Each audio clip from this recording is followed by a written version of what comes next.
हरे रामेति कृष्णेति नाम संकीर्तनं सदा लोकक्षेमाय कुर्वन्तं प्रेमिकं सद्गुरुं भजे। सद्गुरु प्रेमिकेन्द्र सद्गुरुनाथ महाराज की जय। सर्व संतनों की जय। राधे कृष्णा सखीஸ், இன்றைய தினம் நாம் ஸ்ரீ அக்ரதாஸ் அவர்களுடைய சரித்திரத்தை பார்க்க இருக்கிறோம். ஸ்ரீ அக்ரதாஸ் சாக்ஷாத் ஜனகநந்தினி ஸ்ரீ சீதாஜியுடைய பிராணசக்கி சந்திரகலா, அவருடைய அவதாரம்தான் இந்த அக்ரதாஸ்ஜி. ராதாவுக்கு எப்படி அஷ்ட சக்கிகள் உண்டோ அதே போல சீதம்மாவுக்கும் அஷ்ட சக்கிகள் உண்டு. இதிலே சந்திரகலாஜி மிகவும் பிரியமானவள். ஒரு சமயம் நித்திய சாத்தாம்ல சீதாவிடம் ராமர் சொல்லுகிறார், ராம உபாசனையில் சாந்த ரசம், தாசிய ரசம், வாத்சல்ய ரசம் இவையாவும் பக்தி பிரச்சாரத்தில் இருக்கிறது. ராமானந்தாச்சார் பகவத் பக்தி பிரச்சாரம் செய்தார். ஆனால் மதுர பாவத்தில் ராம உபாசனை இன்னும் பிரகடனம் ஆகவில்லை. அது உன்னால தானேமா முடியும் என்று சீதாவிடம் சொன்னதும் சீதம்மா தன்னுடைய பிராண சக்கியான சந்திரகலாவை பார்த்தாள், ஆக்ஞாபித்தாள். அவர்தான் அக்ர சகச்சரி ஸ்வரூப். சித்தர் ஸ்வரூபத்தில் அவள் அக்ரதாசாக பிரகடனமானாள். அக்ர சுவாமிஜி அக்ர சகச்சரி ஜனக்கு லலி புஷ்பவாட்டிகா மிலனுக து பிரிய பாந்து பலிகி அப்படின்னு சொல்லிட்டு அவரை பத்தி இருக்கிற சௌப்பாயில நாபாஜி மகாராஜ் சொல்றார். இந்த துளசி ராமாயணம் இருக்கு இல்லையா, அந்த துளசி ராமாயணத்துல இந்த புஷ்பவாட்டிகா பிரசங்கம்ன்றது வருது. அந்த புஷ்பவாட்டிகா பிரசங்கம் வரதுல பாலகாண்டத்துல துளசி ராமாயணத்துல 57வது அத்தியாயத்துல இந்த ஸ்லோகம் வருது. தாசு பச்சன ஹதி சியகி சுஹானே தரசலாகி லோச்சன அகுலானே छली अग्रकरी प्रिया सखी होई प्रीति पुरादन लकई न कोई छली अग्रकरी प्रिय सखी सोई प्रीति पुरादன லகனி ஹோய் கோயி. அதாவது என்ன அப்படின்னு சொன்னா, அந்த அக்ரகரின்ற அந்த வார்த்தை வருது இல்லையா, அந்த 2வது லைன்ல அவ இந்த புஷ்பவாட்டிக்கால இந்த மாதிரி நான் எல்லா வடிவழகும் சேர்த்து அமைச்ச மாதிரி ராமனை அங்க நான் லக்ஷ்மணனோட சந்திச்சேம்மா, கட்டாயம் நீங்க அவளை பார்த்துதான் ஆகணும்.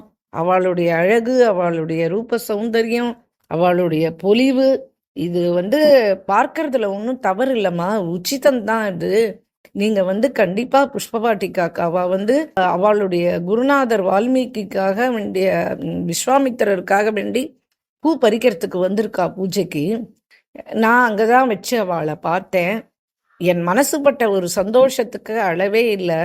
நீங்களும் அவளை பார்க்கணும், அதனால வாங்கோ அப்படின்னு சொன்ன விதம் சீதைக்கு ரொம்ப பிடிச்சு போயிடுது. அவளுக்கு மனசெல்லாம் கடந்து அடிச்சுக்கிறது, அவளுடைய கண்கள்லாம் துடிக்கிறது. உடனே என்ன பண்றா, சரி நீ முன்னாடி போ, நான் பின்னாடியே வரேன் அப்படின்னு சொல்லிட்டு அந்த சந்திரகலா அவளுக்கு இவர் ஏற்கனவே துளசிதாசர் அக்ரஹலின்ற பேரை சொல்லிட்டார் பார்த்தேளா, அடுத்த ஜென்மத்துல அக்ரஹலியா வரப்போறாருன்றதான் இந்த சந்திரகலா சக்கி தான் பேர் வச்சிருக்கணும், அந்த இடத்துல பேர் போட்டிருக்கணும். ஆனா அவர் அக்ரஹலின்ற வார்த்தையை போட்டுட்டார். அதனால அவ சொல்றா, நீ சந்திரகலா நீ முன்னாடி போமா, நான் பின்னாடி வரேன் அப்படின்னு சொல்லிட்டு. சீதம்மா சாக்ஷாத் மகாலட்சுமியுடைய சொரூபம் தானே. அவளுடைய அந்த பழைய பிரீத்தி இருக்கு இல்லையா, அதை யாராலையும் மறுக்க முடியாதே. அந்த ஒரு உத்வேகத்துல அவ கிளம்பி அந்த சந்திரகலா சக்கியோட அந்த புஷ்பவாட்டிக்கால போய் பாக்குறதுக்கு போறா. அந்த ஸ்லோகம் தான் இங்க வருது. இந்த சங்கேதம் துளசி ராமாயணத்துல ஏற்கனவே துளசிதாஸ் கொடுத்துட்டாருன்றதுதான் ரொம்ப ரொம்ப எடுத்துக்கொள்ள வேண்டிய விஷயம் இந்த இடத்துல. அந்த சந்திரகலா சக்கி கிட்ட இப்போ ராமர் இப்படி பிரஸ்தாபிச்சுன்றதுனால சீதம்மா ஆக்ஞையிடுறா, நீ சித்த ஸ்வரூபத்துல பிரகடனம் ஆகணும், பூலோகத்துல போய் நீ இந்த மாதுர சபாவத்தை பிரகடனம் பண்ணணும் அப்படின்னு சொல்லிட்டு சீதாஜி அவளுக்கு சொல்றா. இப்படி இவருடைய சரித்திரம் மேலே கொண்டு நம்ம பார்ப்போம். ஒரு நாளைக்கு கபீர் பாபா என்ன பண்றார், அவர் காஷியில தானே வாசம் பண்ணிட்டு இருக்கார். பாஜார் வீதியில வந்து கழுத்துல டோலை கட்டிண்டு தட்டிண்டே இருக்கார். பாஜார் மத்தியில ஜனங்கள்லாம் நிறைய பேர் கூடிட்டா இவர் என்ன சொல்றா அப்படின்னு கேக்குறா. சுனோ சுனோ சுனோ कहता हूँ कह जाता हूँ कहा बजाऊं डोल जात एक श्वास जो खाली जात है दो तीन लोग का मोल है அப்படின்னு சொல்லிட்டு பாடுறார். एक श्वास जो खाली जात है दो तीन लोग का मोल அப்படின்னு சொல்லிட்டு அவர் பாடுறார். அவர் என்ன சொல்ல வர, சாஸ்திர புராணத்துல என்ன இருக்கோ அதுதான் கபீர் பாபாவுடைய தோகாகளா வந்துட்டு இருக்கு, கபீர் பாபா பஜன்களாவும் இருக்கு. அவர் என்ன சொல்றாருன்னா, இந்த தோகால ஒரு சுவாசம் நம்ம விடுறதும் அது 3 லோக சம்பத்திக்கு சமானம். அன்டின் கடைசி சமயத்துல நம்ம என்ன கடைசி சுவாசம் இருக்கோ அந்த ஒரு சுவாசம் இருக்கே அது 3 லோகத்துக்கும் மேல சமானம் அப்படின்னு சொல்றார். அப்படின்னா ஹரி பஜனை செய்யாம ஒரு நிமிஷம் கூட இருக்கக்கூடாது, ஒரு க்ஷணம் கூட வேஸ்ட் பண்ணக்கூடாது. இது எல்லா சத்துக்களும் சொல்றதுதான், ஒரு க்ஷணம் கூட வேஸ்ட் பண்ணக்கூடாது. ஹரிநாமம் ஹரி பஜனை நம்ம வாயில போயிட்டே இருக்கணும், எந்த வேலை பண்ணிட்டு இருந்தாலும் போயின்னு இருக்கணும். அப்போ அப்பதான் அன்டிம் சுவாசம் இருக்கு இல்லையா, கடைசி சுவாசம்.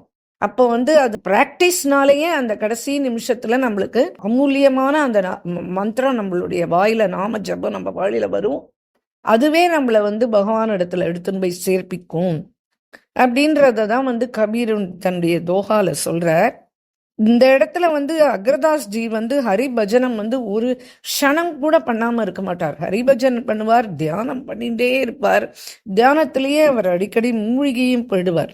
அவர் சொல்றார், ஒரு தடவை சிக்கந்தர் அப்படின்னு ஒரு பெரிய ராஜா இருந்தான் இல்லையா, அவன் மகா போர் வீரன். அவன் இந்த பாரதத்தையே ஜெயிச்சுட்டான். எல்லா நாடுகளையும் ஜெயிச்சு எல்லாத்துலயும் பணபலம், படைபலம், ஜபலம் எல்லாத்துலயும் அவன் மகா கெட்டிக்காரன். ஆனா அவனுக்கு திடீர்னு சொல்லிட்டு பெரிய உடம்பு வந்துடுது. வந்த உடனே அப்போ ஹக்கீம் ஹக்கீம் என்னை எப்படியாவது நீங்க காப்பாத்துங்கோ, இந்த மருத்துவர்கள்கிட்டலாம் கெஞ்சறான், யாரையாவது வேற மருத்துவரை கூட்டின்னு வாங்கோ, இல்லைன்னா மந்திர தந்திரங்கள் பண்ணியாவது எப்படியாவது என்னை பிழைக்க வைங்கோ நான் அப்படின்னு சொல்லிட்டு கேட்குறான். உடனே அந்த ஊர் பெரியவர் வரார். அவர் வந்தோடனே அவர் கேட்குறார், ஏன்பா நீ தான் ஆண்டு எல்லாம் அனுபவிச்சாச்சு, மரணம்ன்றது சர்வ ஜனங்களுக்கும் அது நியமம் தானே, அது தானா வர வேண்டியது, ஒரு நாள் தானே தீரும், அதை யாராலும் தவிர்க்க முடியாது இல்லையா. அப்படி இருக்கும்போது என்னை காப்பாத்துங்கோ காப்பாத்துங்கோன்னு எல்லா வைத்தியர்களையும் கூட்டின்னு வந்தாச்சு. எல்லாரும் உட்கார்ந்துட்டு உனக்காக எல்லாரும் இங்க பிரார்த்தனை பண்ணிட்டு இருக்கா, கூட்டு பிரார்த்தனை நடக்கிறது எல்லாம் ஆறுது. ஆனா உன்னால உன்னை பழக்க வைக்க முடியலன்றது எங்களுக்கும் ஆதங்கமா தான் இருக்கு.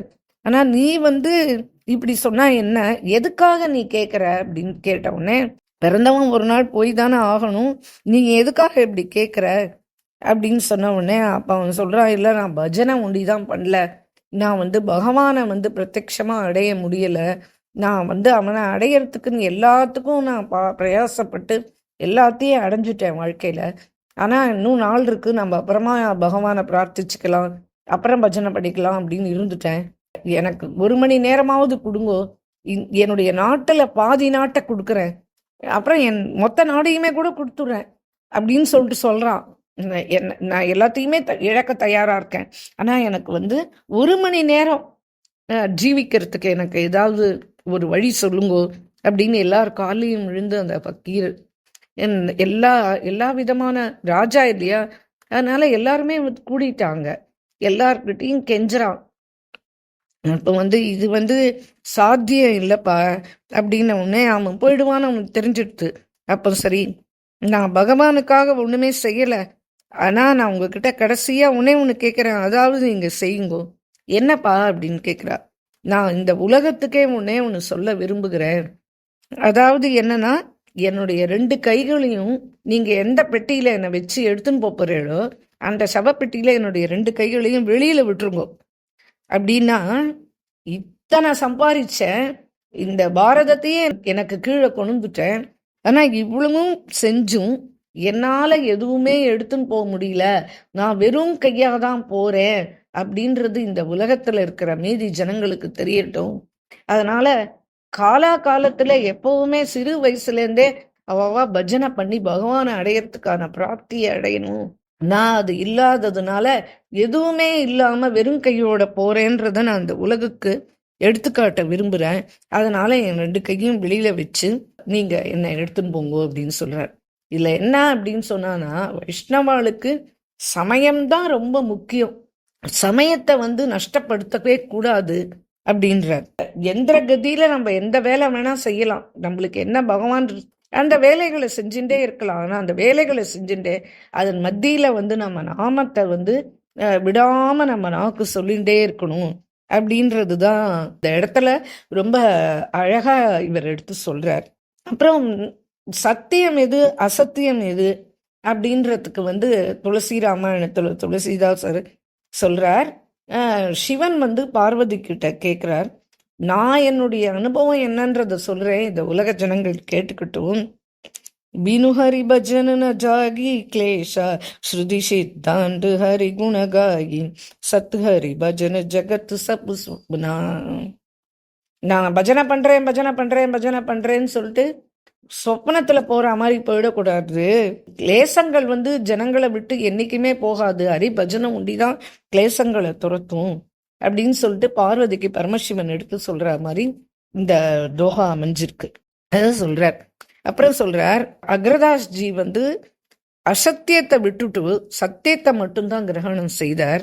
அவரை பத்தின சௌபாகி நாபாஜி முதல் 2 லைன் சொல்லியிருக்கிறது அக்ரதாஸ் ஹரி பஜன பின் காலு விரதா நகி பித்தையோ श्वास श्वास प्रति नामरट श्वास व्रथा नगी कोल पावनो यन हो न जानो तीन लोग ही संपता श्वास समनगी हो அப்படின்னு சொல்லிட்டு அந்த சௌப்பாய் அவ இந்த சௌப்பாயை சொல்லிதான் ஒரு சரித்திரமே ஆரம்பிக்கிறா எப்பவுமே. ஸோ இந்த சௌப்பாய் தான் இவரை பத்தி அக்ரதாஸ் ஜி அலியை பத்தி நாபா கோஸ்வாமி எழுதியிருக்கிறது. அதுல அவர் ஒரு நிமிஷம் கூட வேஸ்ட் பண்ணாம சுவாசத்துக்கு சுவாசம் நாமா சொல்லிண்டே தான் இருப்பார். அந்த சுவாசத்துக்கு சமமா வேற எதுவுமே கிடையாது. அதுதான் நம்மளுக்கு ரொம்ப அந்த ரிமைண்டர் மாதிரி நம்மளோட இருந்துட்டே இருக்கும். காலம் போயிட்டே இருக்கு, ஒரு சுவாசம் போக போக ஆயுள் குறைஞ்சுட்டே வருது இல்லையா. அதனால அந்த சுவாசத்துக்கு தான் அவ்வளவு ஒரு முக்கியத்துவம் கொடுத்து இந்த சௌப்பாயில அக்ரதாஸ்ஜி க்ஷண நேரம் கூட வியர்த்தம் பண்ணாம இருப்பாரு அப்படின்றத சொல்றார். அப்புறம் சொல்றார், ஆகு லகனத்தே ஜோம்பட்டா ஜோனிக சுவேலாபு அப்படின்றார். ஆகு லகத்தே ஜோம்பட்டா, ஜோம்பட்டா அப்படின்றது இவர் சொல்றது ஜோம்பட்டான்னு சொல்றத மனுஷ சரீரத்தை சொல்றார். ஆகுன்றது நெருப்பு. காலன் இந்த நெருப்பை கொட்டிடுவான் மனுஷ சரீரத்து மேல. அந்த எப்படி ஒரு குடிசை தீப்பத்தி எரிகிறதோ அந்த மாதிரி மனுஷனுடைய சரீரம் எரிஞ்சு போறது.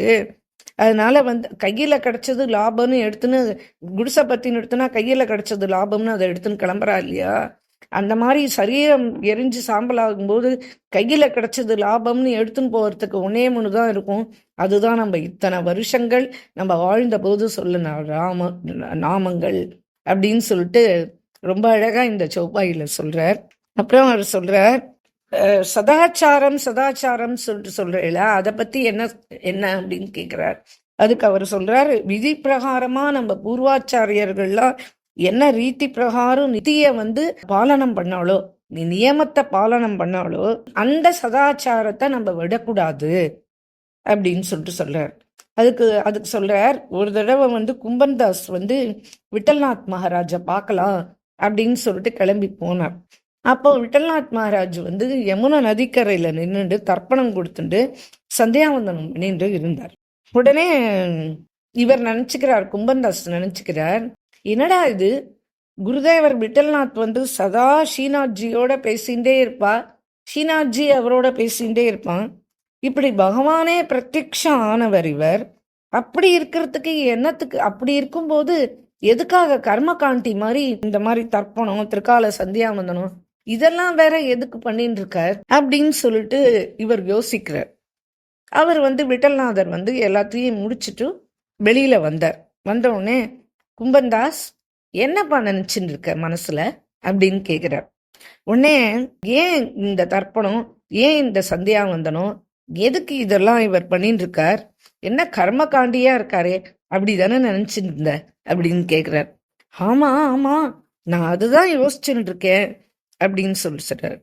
இவர் பிரேம பக்தி தானே செய்கிறார், இவருக்கும் ஸ்ரீநாத்ஜி சாட்சாத் பிரத்யக்ஷம், பகவானே இப்படி கிடைச்சிட்ட பிறகு இதுக்கப்புறமா என்ன இருக்கு, எதுக்கு இவர் இதெல்லாம் செய்யணும் அப்படிதானப்பா நினைக்கிறேன். ஆமா இதேதான் நினைச்சுட்டு இருந்தேன் அப்படின்னு சொன்னான். இல்லப்பா இதெல்லாம் செய்யறதுனுடைய பிரயோஜனம் என்ன தெரியுமாப்பா, இதுதான் வேலியா இருந்து நம்மளை காப்பாத்தும்பா. நியமம்னு என்ன விதிச்சிருக்காளோ, எந்த குலத்துல பிறந்திருக்கோமோ, என்ன நியமமோ அதுக்கு பாலனம் பண்ணி தானப்பா ஆகணும். நியமத்தை வந்து நம்ம விட்டுவிட கூடாதுப்பா. அப்ப என்ன ஆகும் அப்படின்னா, நம்மளுடைய ராகானுக பக்தி மார்க்கத்துல ஏதாவது வாதகம் வந்ததுன்னு வச்சுக்கோ, ஏன் அப்ப இந்த சதாச்சார பலன் தான் நம்மளை காப்பாத்துப்பா. இது செஞ்சா பரவாயில்ல, இது செய்யாட்டாலும் பரவாயில்ல அப்படின்றது கிடையாதுப்பா. சாஸ்திர நியமம் எதுவோ அதை வந்து மனுஷ ஜென்மா எடுத்து பகவானே வந்த போது கூட அவன் அதெல்லாத்தையும் பண்ணதானப்பா பண்ணான். அதனால நியமத்தை நம்ம விட முடியாது, பாலனம் பண்ணிதான் ஆகணும். சதாச்சாரத்தை கடைபிடிச்சாரேப்பா. பிரேம மார்க்கத்துல இருந்தா கூட வல்லப்ஜி, துளசிதாசர் இவெல்லாம் பிரேமிகள் தானே. ஆனா அவ அதெல்லாத்தையும் விட்டாளா, எதையும் விடலை இல்லப்பா. அதனால இதெல்லாத்தையும் விட முடியாது அப்படின்னு சொல்லிட்டு விட்டல்நாத்ஜி சொல்றார். சொன்ன உடனே சாட்சாத் கும்பன்தாஸ் உடனே அவருடைய காலில் விழுந்து நமஸ்காரம் பண்ணி, அம்மா இது எனக்கு புரியாம தான் நான் ஏதோ தப்பா நினைச்சிட்டேன், என்னை க்ஷமிச்சுக்கோங்க அப்படின்னு சொல்லிட்டு அவர் சொல்லிக்கிறார். இந்த அக்ரதாஸ் ஜி வந்து சதா உன்னேமுன்னு தான் சொல்வார், நாமத்தை விடக்கூடாது, ஹிருதயத்தை சதா சீதாராமனுடைய சரணத்துல வைக்கணும், நேரத்தை வீணடிக்க கூடாது. இது மூணும் அவருடைய பிரின்சிபிள்ஸ். இவர் வந்து ஒரு வாட்டிகா ஒன்று அமைச்சர்.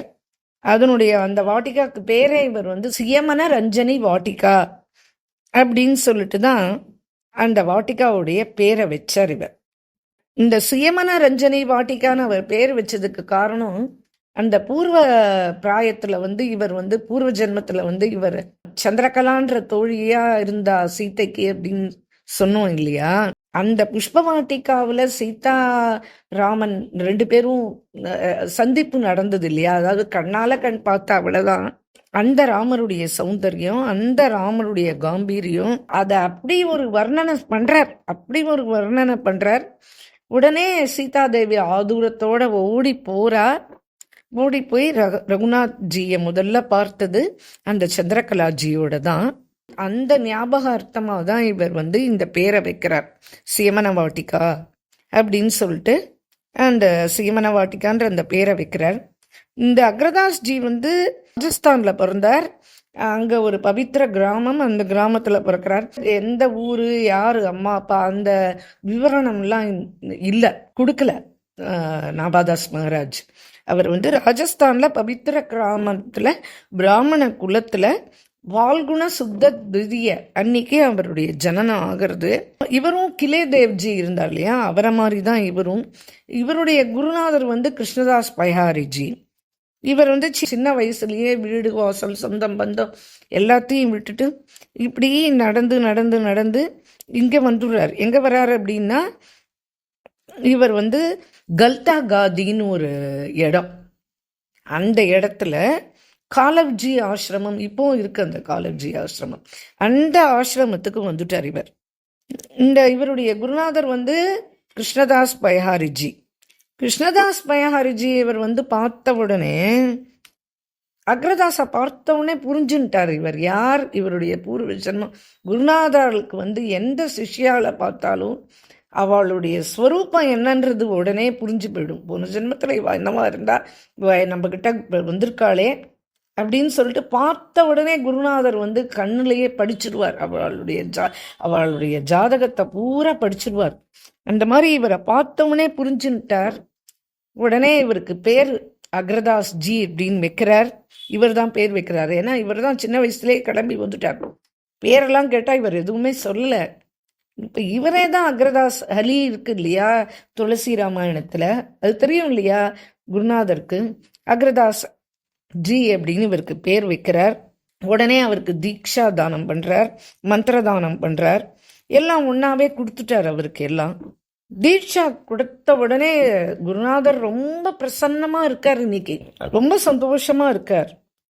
ஒரு உற்சவமே பண்ணலாமே, இவன் நம்ம கிட்ட வந்து சேர்ந்துட்டானே, இவன் வந்து சீதையுடைய ரொம்ப பிரிய சக்கி இல்லையா, இவன் நம்ம கிட்ட வந்து சேர்ந்துட்டானே, இவன் நம்மளுக்கு சிஷ்யனா கிடைச்சது இன்னைக்கு நம்மளுடைய அகோபாகியம், இந்த ஒரு பெரிய உற்சவமா நம்ம எடுத்து செய்யணும் அப்படின்னு குருநாதர் நினைக்கிறார். பிருத்திவிராஜான் ராஜா அந்த ஊருக்கு வரான். அவன் வந்து எப்பவுமே அடிக்கடி இவரை வந்து தரிசனம் பண்ணி இவர்கிட்ட கொஞ்ச நாள் பேசிட்டு இருந்துட்டு இவருடைய ஆசீர்வாதம் எல்லாம் வாங்கிட்டு போறது வழக்கம். அடிக்கடி வருவான் அந்த ஆசிரமத்துக்கு. அவன் வரான். பிருத்திவிராஜன் வந்துட்டார். குருவனுடைய முகத்தை பார்க்குறார். ரொம்ப பிரசன்னமாக இருந்தவுடனே ராஜாவுக்கு ரொம்ப சந்தோஷமாக எடுத்து, இன்னைக்கு நம்ம வந்த வேளை குரு ரொம்ப பிரசன்னமாக இருக்காரே, என்ன காரணம் தெரிஞ்சுக்கலாமா? ரொம்ப சந்தோஷமா இருக்கேள், இந்த மாதிரி நான் பார்த்ததே இல்லையே அப்படின்னு சொல்லிட்டு ராஜா கேட்குறான் கிருஷ்ணதாஸ் பைஹாரிஜியை. கேட்டவுடனே அப்போ அவர் சொல்றார், காரணம் என்ன தெரியுமாப்பா?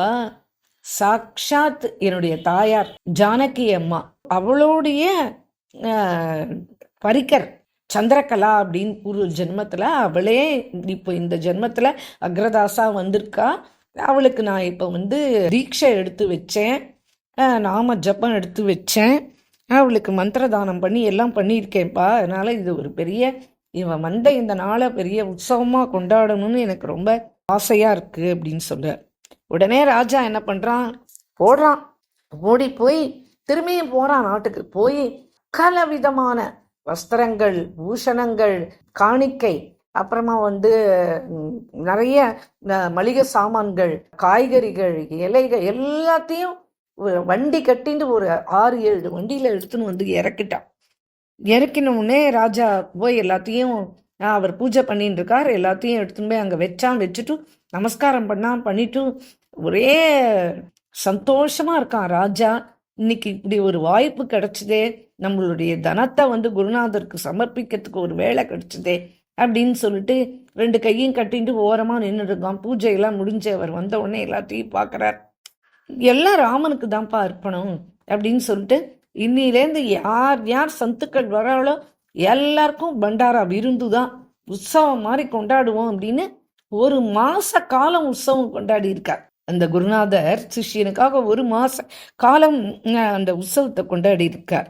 வரப்போற சந்துக்கள் எல்லாருக்கும் வஸ்திரங்கள் என்ன, ஆகாரம் என்ன, பஜனை என்ன, உபன்யாசங்கள் என்ன, எல்லாம் அமக்களப்படுறது, மாவள தோரணெல்லாம் கட்டி பெரிய உற்சவமா நடக்கிறது. எல்லாரும் வரவா, அத்தனை பேரும் ஆசீர்வாதம் பண்றா, குருநாதர் ஆசீர்வாதம் பண்றார். இப்படி அக்ரதாசனுடைய ஆரம்ப கட்ட காலமே கிளம்பர்ச்சியே இப்படி ஒரு பகவத் அனுகிரகம், குருநாதருடைய அனுகிரகம், எல்லாத்துக்கும் மேல சீதம்மாவுடைய கடாட்சம், இப்படி ரொம்ப வைபவமா போயின்னு இருக்கு. குருதேவரும் வாய்க்கு வாய் ஆசீர்வாதம் பண்ணிட்டே இருக்கார். பைஹாரி கிருஷ்ணதாஸ் வந்து சொல்லிடுறாருப்பா, உன்னுடைய மனம், உன்னுடைய கர்மம், உன்னுடைய வச்சனம் எல்லாமே வந்து ரச உபாசனால தான்ப்பா இருக்கணும். நான் சொன்னதை நீ அதை வந்து தொடர்ந்து கடைபிடிக்கணும் அப்படின்னு சொன்ன உடனே ஆச்சாரியார் என்ன சொல்றீங்களோ அந்த மாதிரி நான் இருப்பேன் அப்படின்னு சொல்லிட்டு தன்னுடைய மனம், வச்சனம், கர்மம் எல்லாத்தையும் அந்த ரச உபாசனையிலேயே இது பண்ணிட்டு இருக்கார். எப்பவும் மதுர பாவத்திலேயே நம்ம பஜனை பண்ணணும். அந்த பிரிய பிரீத்தமுக்காக அந்த ராம உபாசனையிலேயே நம்ம திளைக்கணும். நீ உன்னுடைய ஆவிர்பாவமே இந்த வந்து மதுர ரசத்தை பிரகடனம் பண்றதுக்கு தான்ப்பா. அதனால நீ அதை வந்து நீ அதை விடாம நீ அதை செஞ்சுட்டே இருக்கணும் அப்படின்னு சொல்லிட்டு, இந்த எப்படி தியானம் பண்ணணும், என்ன பண்ணணும், எப்படி ரச உபாசனை பண்ணணும், இது எல்லாத்தையும் பத்தி இவர் வந்து தியான மஞ்சரின்ற ஒரு புஸ்தகம் எழுதியிருக்கார். அந்த புஸ்தகத்துல எல்லாம் விரிவா இதை பத்தி சீதாராம சரண உபாசனா பிராப்தி எப்படி கிடைக்கும் அப்படின்றது எல்லாத்தையும் அவர் எழுதியிருக்காருல. இதுக்கப்புறம் கொஞ்ச நாள் கழிச்சு இந்த குருதேவர் அந்தர்தானம் ஆயிடுறார். அவருடைய குருதேவ் கிளைதேவ்ஜி அவர் அந்தர்தானம் ஆயிடுறார். இதுக்கப்புறமா கிளைதேவ்ஜி தியானம் செய்யறதுன்றது அதி அற்புதமா இருக்கும். அவர் சதா தியானம் தான் பண்ணிட்டு இருப்பார். இப்போ இந்த அக்ரதாஸ் கிளைதேவ்ஜி கொஞ்ச நாள் கழிச்சு தான் அவர் அந்தர்தானம் மாறார். அக்ரதாஸ்ஜி வந்த புதுசுல இந்த கிளைதேவ்ஜிக்கும் தன்னுடைய சேவையை பண்ணுவார். இப்படியே அவர் பண்ணிட்டு இருக்கார். இந்த இந்த சேவா பண்றதுன்றது அர்ச்சா சேவா, மானசிக் சேவா, அப்புறம் சமையல் சேவா, ஷிங்கார் எல்லாமே செய்வார். இது அவ்வளவும் மானசீகமாகவே பண்ணுவார். ஒரு நாளைக்கு என்ன பண்ணுறா, இந்த கிளைதேவ்ஜியும் அக்ரதாஸ்ஜியுமா சேர்ந்துட்டு காட்டு வழியாக நடந்து போயின்னு இருக்கா. அப்போ அந்த வழியில் ஒரு 5 வயசு கண்ணு இல்லாத ஒரு குழந்தைய பார்க்குறா. உடனே அவர்கிட்ட பேச்சு கொடுக்குறா, எங்கப்பா உங்கள் அப்பா அம்மா, நீ என்ன காட்டில் தனியாக இருக்க? ஆமாம், எனக்கு பிறக்கும்போதே அப்பா போயிட்டா, எங்கள் அம்மா மட்டும்தான். ஆனால் அக்கால பஞ்சம் வந்தது. அந்த பஞ்சம் வந்ததில் ஆகாரமே இல்லை, தண்ணி இல்லை, ஒன்றும் இல்லை, எல்லாரும் ஊரை விட்டு போயிட்டா. எங்கள் அம்மா என்னை தூக்கிண்டு நடந்து நடந்து நடந்து இந்த காட்டு வழியாக வந்தா. எனக்கு ரொம்ப தண்ணி தாகமாக இருக்குன்னு சொன்னேன். எங்கள் அம்மா இந்த மரத்தடியில் என்னை உட்கார வச்சுட்டு தண்ணி எடுத்துன்னு வரேன்னு போனால், நடந்து நடந்து நடந்து நடந்து நடந்து எங்கள் அம்மா எங்கே போனானே தெரியல. எங்கள் அம்மாவும் திரும்பி வரல என்னை பார்க்கறதுக்கு. அங்கே என்ன ஆயிட்டா, அந்த அம்மா நடந்து நடந்து போயிட்டு, ஐயோ குழந்தைய தனியாக விட்டுட்டு வந்துட்டோமே, சாயங்காலம் இருட்ட போகிறதே, குழந்தை பயப்பட போகிறானேன்றதுக்காக வேண்டி தண்ணியும் கிடைக்கல. சரி நம்ம போய் குழந்தையாவது பார்ப்போம் அப்படின்ட்டு வரா.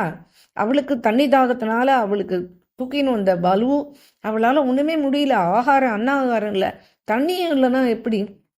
அவளுக்கு அப்படியே மயக்கமாக வருது. வழியை வேற மறந்துட்டா, எந்த வழியாக வந்தோன்றத.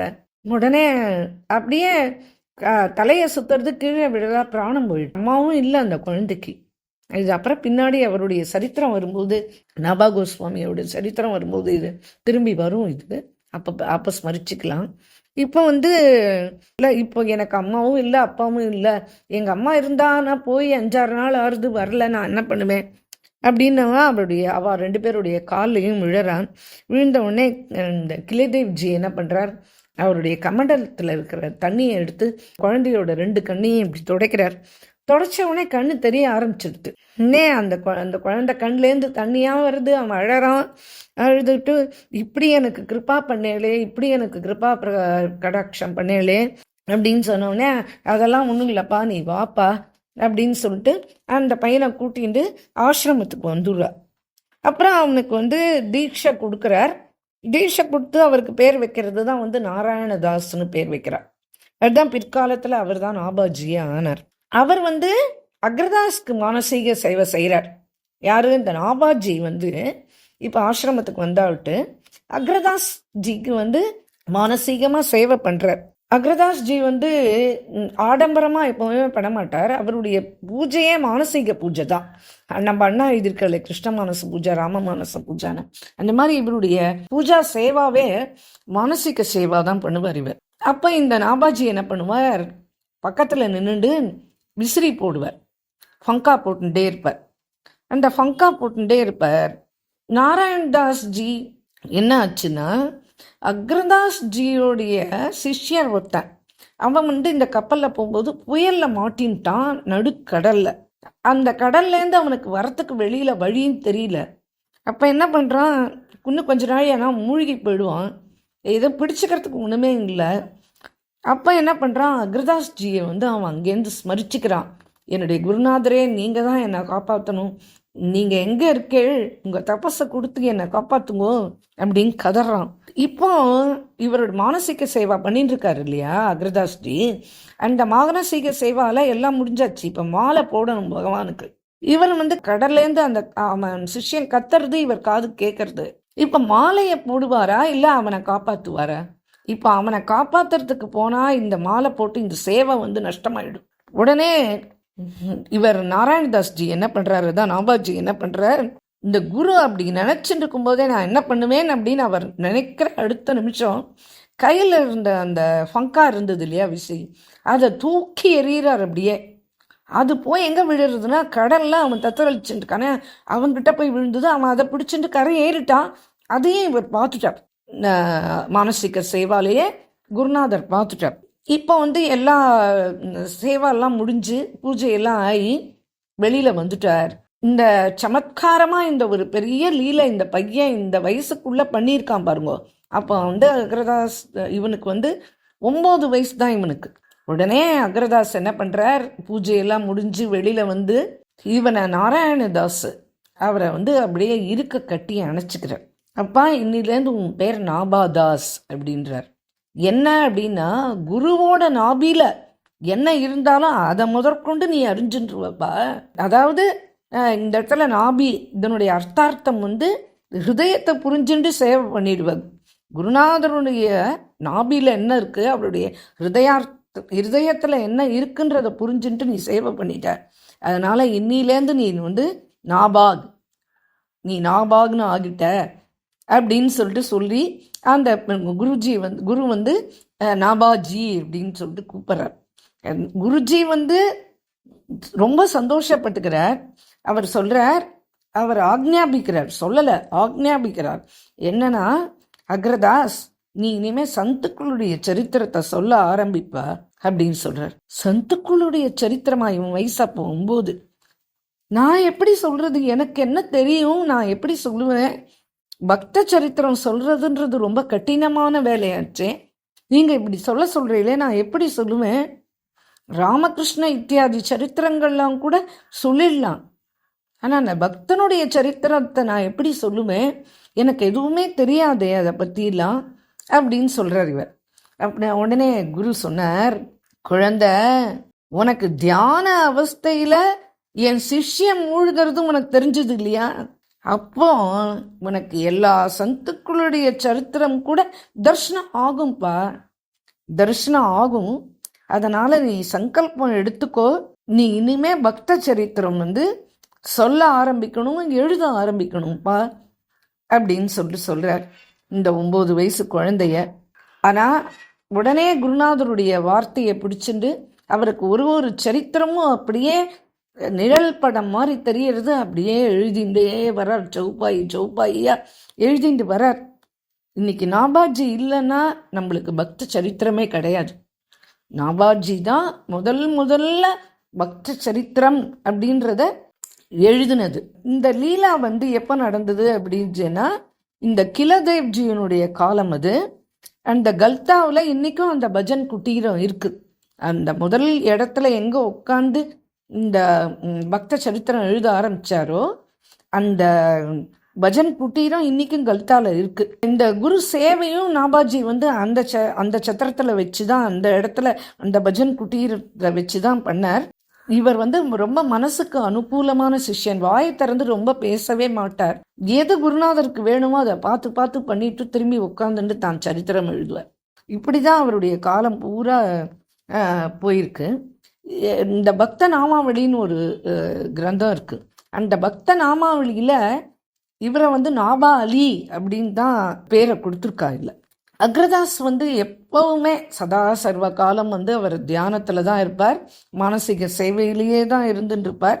அதே மாதிரியே இந்த நாபா அலினா அதான் அந்த நாபாஜி மகாராஜ், இவரும் சதா தியானத்தில் தான் மூழ்கி இருப்பார் அப்படின்னு சொல்லிட்டு பிரியாதாஸ் மகாராஜ்ஜி சொல்கிறார். ஒரு சமயம் என்ன ஆறுது, ராஜா மான்சிங் பூரா படையோட அக்ரதாஸை ஒரு தடவை சேவிச்சிட்டு போல. ஒரு மாதம் ஆயிடுத்துன்னா உடனே கிளம்பி அந்தந்த ராஜாக்கள் வந்துருவா. அந்தந்த ஊரில் இருக்கிற பெரிய பெரிய குருநாதர் சந்துக்களை சேவிக்கிறதுக்கு. அந்த காலத்தில் அது ஒரு பெரிய, ராஜஸ்தானில் இருந்தவா அத்தனை பேருமே பக்தாள் தான், அத்தனை ராஜாக்களும். அப்போ இந்த ராஜா மான்சிங் வந்திருக்கார். இங்கேயோ போருக்கு போயிட்டு வர வழியில் குருநாதரை பார்த்துட்டு அப்படியே போயிடலான்றதுக்காக வந்திருக்கார். இவரோட 10,000 படை சேவகர்களையும் கூட்டின்னு வந்திருக்கார், அவருடைய படையையும் கூட்டின்னு வந்திருக்கார். அப்படி வரார், பார்க்குறார். அப்போ அக்ரதாஸ் தோட்டத்தில் உட்காந்து அந்த வாட்டிக்கால உட்காந்துருக்கார். அவர் கண்ணை மூடி தியானத்தில் இருக்கார்.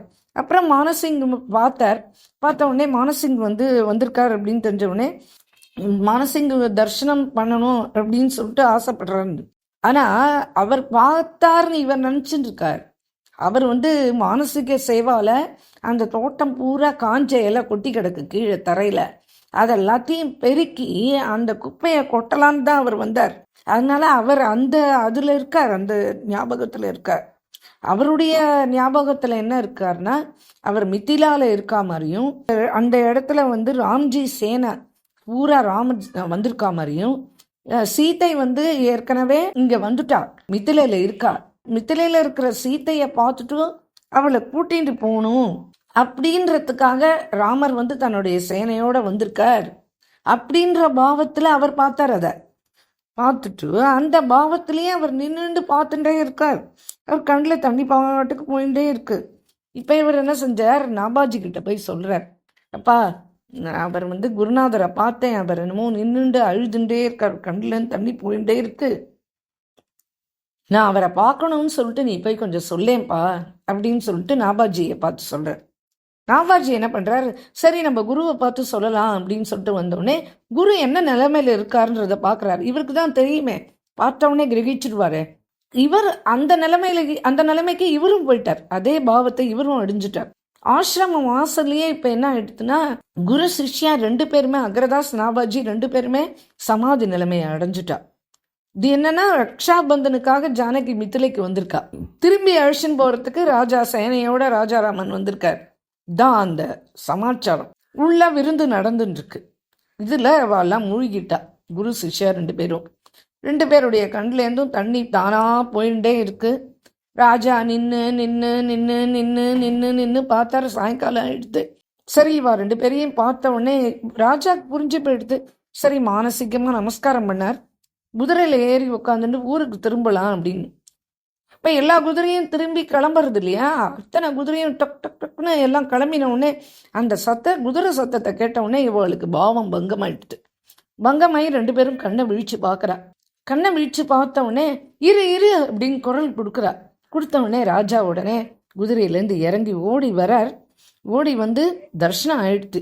என்னப்பா, நான் உனக்கு சேவாவே செஞ்சு வைக்கல, என்னப்பா அப்படின்னோடனே, அதெல்லாம் இல்லையே, இது வரைக்கும் நான் வந்தேன்னா சந்து ஆச்சாரியர் அந்த மாதிரிலாம் தான், உங்களை சந்து மாதிரியே ஆச்சாரியர் மாதிரி அப்படிலாம் தான் தரிசனம் பண்ணியிருக்கேன்.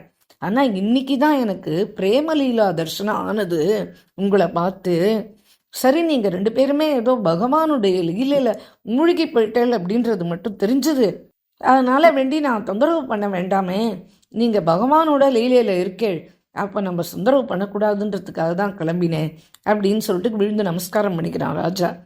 உடனே நாவா உள்ளே போய் சமையல் ரூமில் என்ன இருக்கோ எடுத்துட்டு வா, அவளுக்கு ஆகாரம் கொடுக்கணும், ரொம்ப நேரமாக அவள் காத்துட்டுருக்கா, ஏதாவது கொண்டா. இன்னும் இவர் உள்ளே போய் பார்க்குறாரு, ஒன்றும் இல்லை, அங்கே ஒரு 10 வாழைப்பழம் தான் இருந்தது. உடனே அவர் என்ன பண்ணுறாரு, ஒரு தட்டில் வச்சு இந்த 10 வாழைப்பழம் தான் இருக்குது, வேற ஒன்றும் இல்லை அப்படின்னு சொல்லாமல் இந்த 10 வாழைப்பழத்தை எடுத்துன்னு வைக்கிறார். உடனே குருஜி, இதை நீங்கள் மான்சிங் ராஜா கொடுத்துருங்க, நம்ம வேற என்ன பண்ண முடியும், அவ்வளோதானே இருக்கு அப்படின்றார் நாபாஜி. அக்ரதாஸ்ஜி சொல்றார், நான் சொல்றத கேளுப்பா, எல்லாருக்கும் வந்தவா ஒருத்தரை கூட வெறும்னு அனுப்பக்கூடாது, அதிதி சத்காரம் தான் ரொம்ப முக்கியம். அதனால வேண்டி வந்தவா எங்கேருந்து எவ்வளோ தூரத்துலேருந்து எப்படிலாம் வந்திருக்க அவ்வளோ தெரியாது, அந்த 10,000 பேருக்கும் எடுத்துன்னு போய் இந்த பழத்தை கொடுத்துட்டு வா அப்படின்றார்.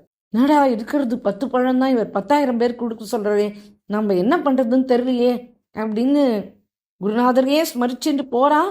கொடுக்க கொடுக்க கொடுக்க கொடுக்க பழம் 10 பழம் 10 பழம் 10 பழம் வந்துட்டே இருக்கு. 10,000 பேருக்கும் இப்ப பழத்தை கொடுத்தாச்சு. கடைசியில இப்போ ஒரு 10 பழம் தான் மிஞ்சித்து. சரி, இந்த 10 பழத்தை கொடுத்துரு, ராஜாக்கு சமர்ப்பணம் பண்ணிடு அப்படின்னு சொல்லிட்டு இவர் ராஜா கிட்ட எடுத்துமே அந்த 10 பழத்தையும் கொடுத்துடுற. கொடுத்த உடனே அட அட அட அட அட ராஜா அப்படியே ஆச்சரியப்பட்டு போயிடுறான். நம்மளுடைய குருநாதர் சித்தர் கூட போல இருக்கு, இந்த 10 பழத்தை வச்சுன்னு 10,000 வீரருக்கு கொடுத்துட்டாரே, என்ன இவருக்கு இவருடைய இது என்ன அப்படின்னு. அப்போ நாபாஜி சொல்றாரு, புரிஞ்சுட்டார். உடனே அவர் சொல்றார், பா, பக்தனுக்கு பின்னாடி இந்த ரித்தி சித்தி இது தானே வரும்பா, இதுக்காக எல்லாம் ஒன்றும் தனியா பிரயத்தனம்லாம் பட வேண்டாம், நம்ம சொல்ற நாமாவே எல்லாத்தையும் சாதிக்க முடியும்பா அப்படின்னு சொல்றார். சொன்ன உடனே ராஜா சிரிச்சுக்கிறான். அப்புறம் ராஜா இவருடைய காலையும் விழுந்து நமஸ்காரம் பண்ணிக்கிறான். அந்த சமயத்தில் கிலதேவ்ஜியும் அங்கே தான் இருக்கார், இவருடைய குருநாதரும் அங்கே தான் இருக்கார். இன்னே நாபாஜி என்ன பண்ணுறார், அக்ரதாஸ்ஜி கிலதேவ்ஜி இவா 2 பேருக்கும் சேவை பண்ணிகிட்டே இருப்பார். அவ 2 பேருக்கும் எல்லா சேவையும் பண்ணுவார். கிலதேவ்ஜியும் சதா சர்வ காலமும் தியானத்தில் தான் இருப்பார். அவர் காலையில் எல்லாரும் ஸ்நானம்லாம் பண்ணியாச்சு. ஸ்நானம் பண்ணிட்டு லங்கோட்டி எடுத்து கட்டிக்கணும். அப்போ அந்த இடத்துல அக்ரதாஸோடைய லங்கோட்டி காஞ்சின்னு இருக்கு. அவர் என்ன பண்ணுறார், பாவ ராஜ்யத்தில் இருக்கார் இல்லையா, ஒன்றுமே புரியல. அக்ரதாஸ் ஜியோடைய லங்கோட்டியை எடுத்து இந்த கிலதேவ்ஜி தரிச்சுட்டார். இதை அக்ரதாஸ் ஜி பார்த்துட்டார். இந்த பாவ ராஜ்யத்தில் என்ன ஆகும்னா, சின்ன விஷயம் கூட பெருசாகிடும், பெரிய விஷயம் கூட சில சமயத்தில் சின்னதாக ஆகிடும். இந்த கிலதேவ்ஜி தன்னுடைய லங்கோட்டியை எடுத்து கட்டிக்கிறத பார்த்தார். உடனே அக்ரதாஸ் குருதான், ஆனால் இவருடைய மனம் ரொம்ப நாராசமாக எடுத்து மனசு ரொம்ப கஷ்டப்பட்டுட்டார். உடனே அவர் சொல்கிறார், பெரியவாளோட துணியை சின்னவா அணிஞ்சிக்கலாம், ஆனால் சின்னவாளோடைய துணியை பெரியவா அணிஞ்சிக்க கூடாது. அது முதல்ல ஆயுசுக்கு ஹானி. இன்னொன்று, பாவ ராஜ்யத்தில் தடங்கள் வந்துடும், பகவத் படி ஏறுறதுல தடங்கள் வந்துடும். இது மகா அபராதம். இது செஞ்சது இது நம்ம என்னால் அதை பொறுத்துக்கவே முடியாது. நான் அவரை குருதேவராக தான் நினைக்கிறேன், ஆனால் அவர் இப்படி செஞ்சுட்டாரே, இனிமே என்னுடைய பாவ ராஜ்யம் நஷ்டமாயிடும், பகவத்படி ஏறுறதுல தடங்கள் வந்துடும். இது இனிமே அடிக்கடி தான் நடக்கும். ஏன்னா அவர் சதா சர்வகாலம் தியானத்தில் தான் இருக்கார், அவர் எல்லாத்தையும் மறந்து தான் இருக்கார் எப்போவுமே. அதனால் நாளைக்கு இந்த பிரசாதம் இதெல்லாம் கூட அவா சாப்பிட்டது போக இவா சாப்பிட்டானா அதுவும் பிரச்சனை தான். இப்படி எல்லாத்துலேயுமே பிரச்சனை வரும். இது என்னால் பொறுத்துக்கவே முடியாது, என்னுடைய பகவத் பக்திக்கு இது தடங்களாக எடுத்துனா அது என்னால் பொறுத்துக்க முடியாதுன்னு சொல்லிட்டு கல்தா விட்டு கிளம்பிட்டார். இதை கிலதேவ்ஜி புரிஞ்சுட்டார். ஆனால் சரி, நாபாஜிக்கு இப்போ எங்கே போகணும் அப்படின்றது மட்டும் தெரியல, மனசில் கஷ்டம். இப்போ அக்ரதாஸ் என்ன பண்ணுறார், நடந்து நடந்து நடந்து நடந்து போயிட்டே இருக்கார்.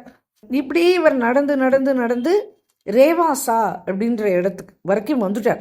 அது ரேவாசான்றது ஜெய்ப்பூர்லேருந்து ஒரு 30 மைல் தள்ளி இருக்கு. அந்த ஊர் வாசல் வரைக்கும் வந்துட்டார், அந்த ஊருக்கு வந்துட்டார். அந்த ஊர் ஜனங்கள்லாம் ஒன்று கூடி ஏதோ மகான் தான் வராருன்னு தெரிஞ்சுக்கிட்டு எல்லாம் ஒருத்தர்கிட்ட சொல்லி இந்த ஊர் ஜனங்கள் மொத்த பேரும் அவருடைய காலில் போய் விழுந்து, இந்த கிராமத்தில் தண்ணி பற்றாக்குறை, நாங்கள் பக்கத்து கிராமத்துக்கு போய் தான் தண்ணி எடுத்துன்னு வர வேண்டியதாக இருக்குது, ரொம்ப கஷ்டப்படுறோம் தண்ணி இல்லாததுனால, தண்ணி மட்டும் இருந்துடுது அப்படின்னா இந்த ஊர் ரொம்ப செழிப்பாக இருக்கும், இங்கே எந்த குறையும் கிடையாது, இந்த சங்கடத்தை நீங்கள் சந்தா இருக்கிறதுனால நீங்கள் தான் தீர்த்து வைக்கணும் அப்படின்னு சொன்ன உடனே அந்த சிம்டா கையில் வச்சுருந்தார். அதை வச்சு அந்த பூமியில் அப்படியே நட்டார். அடுத்த க்ஷணம் என்ன ஆச்சு, ஒரு அப்படி தண்ணி பொங்கி வந்தது, ஒரு கிணறே பிரகடனம் ஆயிடுச்சு, பெரிய கிணறு பிரகடனம் ஆயிடுச்சு. அது ஃபுல்லாக குடிக்கிற தண்ணி பயங்கர இனிப்பு சுவையில் எல்லாருக்கும் அது ஒரு அங்கே பக்கத்தில் ஒரு குளமும் வந்துடுது. அதுக்கப்புறமா இப்படி தண்ணிக்கு ஒரு பஞ்சமே இல்லாமல் அந்த கிராமம் பூரா தண்ணி கிடச்சிடுது. உடனே அவர் கிளம்பினார். உடனே அவள் சொன்னா, இல்லை நாங்கள்லாம் உங்கள் காலில் விடுறோம், நாங்கள்லாம் உங்கள் மேலே பிரேமையே வச்சுருக்கோம், நீங்கள் இப்படி எங்களுக்கு இவ்வளவு தண்ணி ஏற்பாடு பண்ணி கொடுத்துட்டே உங்களை நாங்கள் இந்த கிராமத்துலேருந்து போகிறதுக்கு விட மாட்டோம். இல்லைப்பா, நாங்கள் அப்படிலாம் இருக்க முடியாது அப்படின்னு சொல்கிறார். இல்லை எங்களை நீங்கள் பாக்கியசாலிகளாக ஆக்கணும் அப்படின்னு நினச்சிங்களா, நாங்கள் உங்களுக்காக இங்கேயே ராம் ஜானகி மந்திர் இருக்குது, கோயில் இருக்குது, நாங்கள் உங்களுக்கு பக்கத்துலேயே ஆசிரமம் கட்டித்தரோம், பசு மாடுகள்லாம் கொண்டு விடுறோம், உங்களுக்கு டாக்கூர் சேவாக்கு என்னென்ன வேணுமோ அதெல்லாம் நாங்கள் எல்லாம் ஏற்பாடு பண்ணுறோம், ஒரு டாக்கூர்ஜியையும் எடுத்துன்னு வைக்கிறோம், எல்லாமே பண்ணுறோம், ஆனால் நீங்கள் இங்கே விட்டு நீங்கள் போக மட்டும் கூடாது அப்படின்னு எல்லா கதறினவுடனே அந்த பிரேமைக்கு ஆளாகி அங்கேயே தங்கிடுறா. இவா 2 பேரும், அக்ரதாஸ் நாபாஜி 2 பேருமே அங்கே தங்கிடுறா. இப்போ கொஞ்ச நாள் கழிச்சு அங்கே பக்கத்தில் ஒரு பெரிய மான் தோட்டம் வைக்கிறார். அதுக்கப்புறமா அதுக்கு ராம்பாக்னு பேர் வைக்கிறார். அதுக்கப்புறம் அது ஒரு பூத்தோட்டம் ஒன்று உருவாக்குறார். அதுக்கு தான் சியமணி ரஞ்சனி வாட்டிகா அப்படின்னு அந்த பூந்தோட்டத்துக்கு பேரே அதுதான் வைக்கிறார். அங்கே தான் உட்காந்துட்டு எப்போ பார்த்தாலும் இவர் அந்த ராம் ஜானகி மந்திர், அந்த ஆசிரமம், அது இன்னைக்கும் ரேவாசா போனால் நம்ம பார்க்கலாம். அதை சதா அங்கே உட்காந்துட்டு தியானம் பண்ணிகிட்டே இருப்பார், சதா தியானம் பண்ணிகிட்டே இருப்பார். அந்த இடத்துல வந்து கண்டிப்பா ராமனும் சீத்தையும் அந்த சேமனே ரஞ்சனி வாட்டிக்கான்றாரே, அதையே என்ன சொல்றாருன்னா, இவர் வந்து சீதாராமன் வந்து முதல்ல 2 பேரும் பார்த்துட்ட வாட்டிக்கா இதுதான், தோட்டம் இதுதான் அப்படின்னு நினச்சிட்டு அந்த பாவனாலேயே அந்த மானசீக சேவா பண்ணி பண்ணி பண்ணி அதுவே சத்தியமா எழுதுறது. மான்சிங் ராஜா வந்து திரும்பி வரும்போது இங்கே தான் வந்து தரிசனம் பண்ணுறாரு இருக்கார் தெரிஞ்சுட்டு, அவரும் நிறைய இடங்கள் எல்லாம் அவருக்கு கொடுக்குறார். இது ஒரு பெரிய ஆசிரமம், இந்த சொல்லவே முடியாது, சந்துக்கள் வர்றதும் போகிறதும் நித்திய பண்டாரா தான், விருந்து தான் இந்த ஆசிரமத்தில் எல்லாம் பிரமாதமாக இருக்கு. ஒரு நாளைக்கு இவர் தியானம் பண்ணிகிட்டே இருக்கார். அப்போ வந்து இவருடைய பஜன் வந்து, இந்த பஜன் ரொம்ப பிரமாதமான பஜன் இவருது, ரொம்ப ஃபேமஸ் பாட்டு. डुमुक डुमुक चलत जाल जनक नंदिनी, टुमुक टुमुक जलत जाल जनक नंदिनी, तुमो कज्जा चलत जाल जनक नंदिनी, आटी मचुर वचन तो कहिए ताप मोचनी, टुमुक डुमुक चलत जाल जनक नंदिनी அப்படின்னு இந்த பாட்டு இவருடைய ரொம்ப அற்புதமான பாட்டு. இந்த பாட்டை அவர் தினமும் பாடுவார். ஒரு நாளைக்கு இவர் இப்படி மானசீக சேவா பண்ணி இந்த பாட்டை பாடிட்டு இருக்கார். அந்த டயத்தில் சம் சம் சம் சம் சம் சம் அப்படின்னு ஜானகியினுடைய நூபுர ஒலி கேட்கறது. நிஜமாவே நூபுர ஒலி கேட்கறதான்னு நவாஜி மகாராஜும் அக்ரதாசும் இப்படி திரும்பி பார்த்தானா பிரத்யக்ஷ ரூபத்தில் வந்து ராம்ஜி அங்கே வந்திருக்கார். ஜனகுமார் சீத்தை வந்து பார்க்குறா, 2 பேரும் சேர்ற அந்த பழைய ஞாபகம் வந்துடுத்து இவருக்கு. உடனே அந்த லீலா பூரா பாடுறார், இந்த பாட்டில் பாடி ரொம்ப சந்தோஷப்படுறார். இப்படி ஒரு தன்னுடைய நிலைமையும் மறந்து போயிடுறார். இப்படி ஒரு இடம் இந்த ரேவாசால இருக்கிற இந்த இடம் வந்து இன்றைக்கும் நம்ம போகலாம். அங்கே போனான்னா அந்த ராமஜானகி மந்திர், அந்த ஆசிரமம் அதெல்லாம் இருக்குது. அங்கே இருக்கிறவா சொல்கிறா, ஆமாம் சாயங்காலம் ஆனால் இங்கே வந்து சலங்க சத்தம் கேட்கறது, ராத்திரி ஆனால் கேட்கறது. இது வந்து இன்னைக்கு வரைக்கும் போனானா அதை அனுபவிக்கலாம் அப்படின்னு சொல்லிட்டு அவர் அந்த ரசப்பிரதானம் பண்ணுறதுக்கு தானே அவர் வந்தார். அந்த ரசப்பிரதானத்துக்காகவே பல பாட்டுக்கள் எழுதுகிறார். சோபித நவ நீல வச்சன மந்தஹாச ருச்சிர தர்ஷன அப்படின்னு சொல்லிட்டு அப்படிலாம் எழுதுறார், நிறைய பாட்டு எழுதுறார். அந்த ரஜ் வந்து இன்னைக்கும் இருக்கு, அவர் நடமாடின அந்த மண் இருக்கு. இன்னைக்கும் போனா அந்த மண்ணை எடுத்து நம்ம தலையில தெரிச்சுக்கலாம். ராமனும் சீத்தையும் அங்க வரா, அந்த அந்த அந்த மண்ணை இன்னைக்கும் நம்மளுக்கு கிடைக்கும். நம்ம அங்க போனானா அந்த தரிசனம் ஆகும். இந்த புஷ்பவாட்டிகா மிலன் அப்படின்றது வந்து புஷ்பவாட்டிகாவில் சந்திச்சுக்கிறதாவா அப்படிதான் அந்த பேர் சொல்றா. புஷ்பவாட்டிகா மிலன் அந்த புஷ்பவாட்டிகா சந்திப்பு, அந்த சந்திப்பு வந்து இன்றைய தினம் வரைக்கும் அங்க நடந்துன்னு தான் இருக்கு. இது வந்து அங்க போய் தரிசனம் பண்ணிட்டாலே மேனி பூரா புல்லரிச்சிருமா. ஆகார பசி எதுவுமே எடுக்காது. அப்படியே அங்க அந்த ரசமயமான இடம் அது அப்படின்னு சொல்லிட்டு, அந்த திவ்ய ஸ்தானம் அது அப்படின்னு சொல்லிட்டு சொல்றா. இவருக்காக வேண்டியே, அந்த ரேவாசால அக்ரதாஸ் ஜிக்காக வேண்டியே, ஏன்னா இவர் சதா மிதிலா பாவத்துல தான் மூழ்கி இருப்பார். இவர் வந்து முழு ராமாயணம்லாம் கிடையாது. இன்னைக்கும் பார்த்தீங்கன்னா அந்த ஊர்க்கார அத்தனை பேருமே பாலகாண்டம் வரைக்கும் தான் நித்திய பாராயணம் வச்சுப்பா. வெறும் பாலகாண்டம் தான், அதுக்கப்புறம் அதுக்கு மேல அவ போகவே மாட்டா.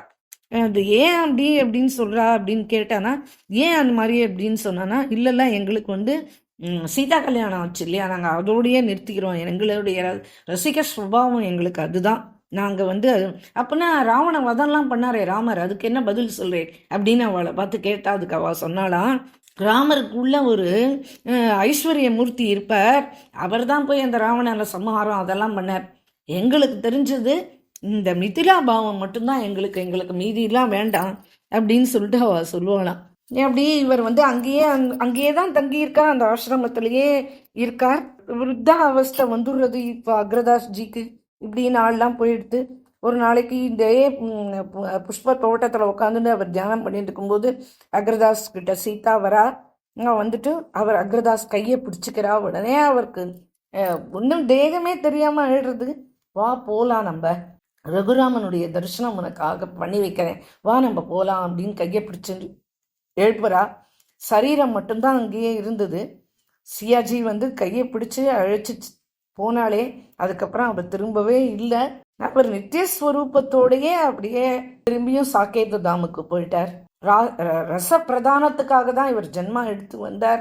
அதை பண்ணி முடிச்சுட்டார். அவர் திரும்பியும் அந்த நித்திய சாக்கேத தாமுக்கு நித்திய சேவா பண்றதுக்காக வேண்டி அதே சீத்தையோட கிளம்பி அங்க போய் சேர்ந்துட்டார். இவர் வந்து நிறைய ரச கிரந்தங்கள் எழுதியிருக்கார். அக்ரதாஸ்ஜி நிறைய ரச கிரந்தங்கள் எழுதியிருக்கார்.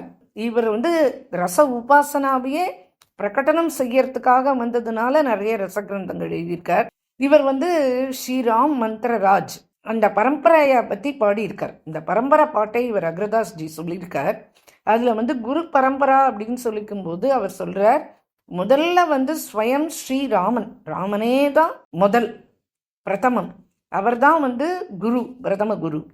அவர் வந்து தன்னுடைய ஸ்வயம் ஷடாட்சரி மந்திரத்தை கலியுகத்துல வந்து ஜனங்கள் ரொம்ப சிரமப்படுவா, அவளுடைய சிரமங்கள் எல்லாத்தையும் நீக்கணும் அப்படின்றதுக்காக வேண்டியே அந்த ஷடாட்சரி மந்திரத்தை வந்து ஜானகிக்கு வந்து உபதேசம் பண்றார். அப்புறம் அந்த ஜானகி வந்து அந்த ஷடாட்சர மந்திரத்தை வந்து ராம ஷடாட்சர மந்திரத்தை ஹனுமானுக்கு உபதேசம் பண்றார்.